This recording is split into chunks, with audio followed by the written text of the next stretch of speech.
Assalamualaikum dan bertemu kembali dengan Nuru TV. One Piece 1043 manga chapter review. Chapter yang gila-gila bro the internet. Chapter ni bertajuk Kita Mati Bersama. Alright, so let's get it. Uzumaki-kan.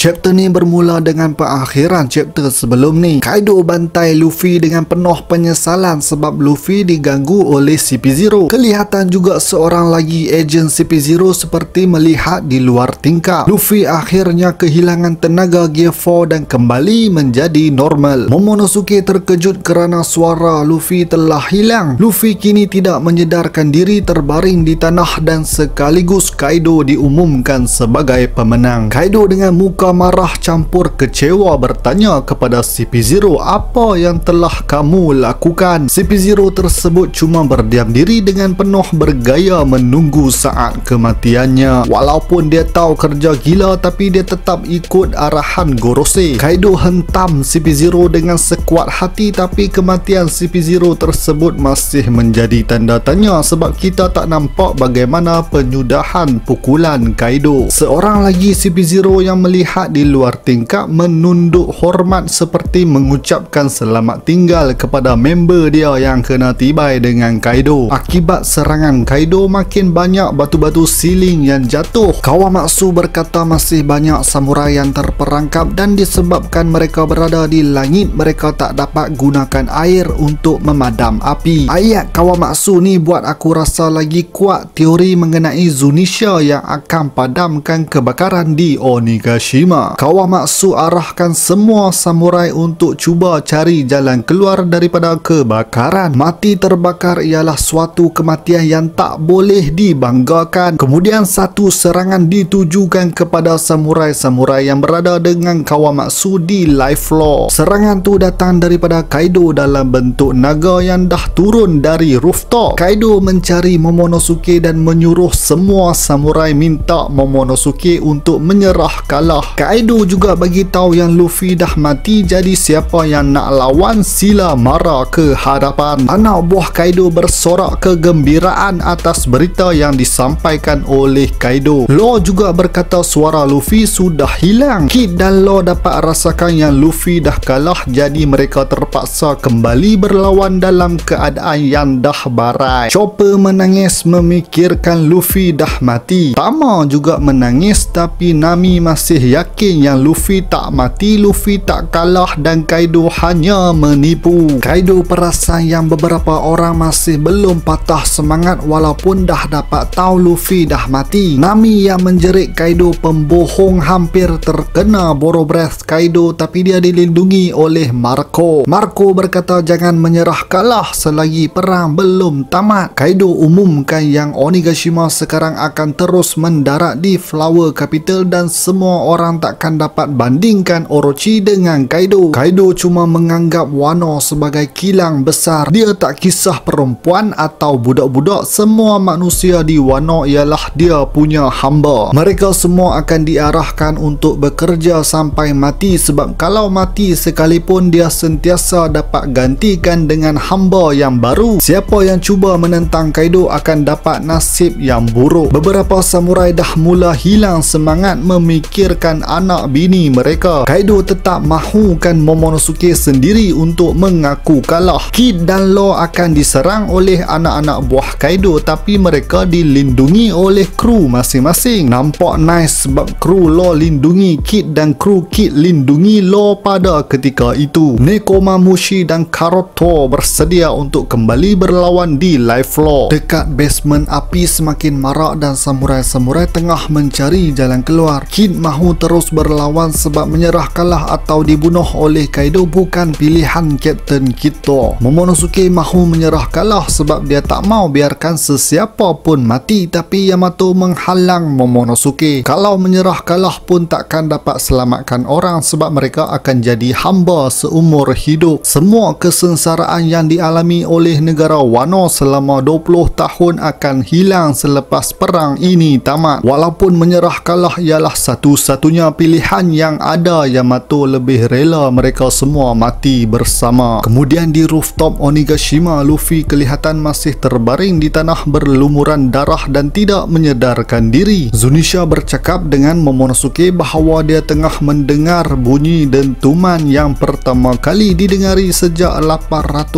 tahun yang lalu. Tangan Luffy juga dah mula bergerak dan Zunisha berkata tanpa keraguan, Joy Boy dah kembali. Dalam satu panel yang gila-gila, muka Luffy seperti tengah cair dan Luffy tersenyum. Senyuman juga disebut Nika dalam Japanese. Habis chapter ni dan minggu depan break.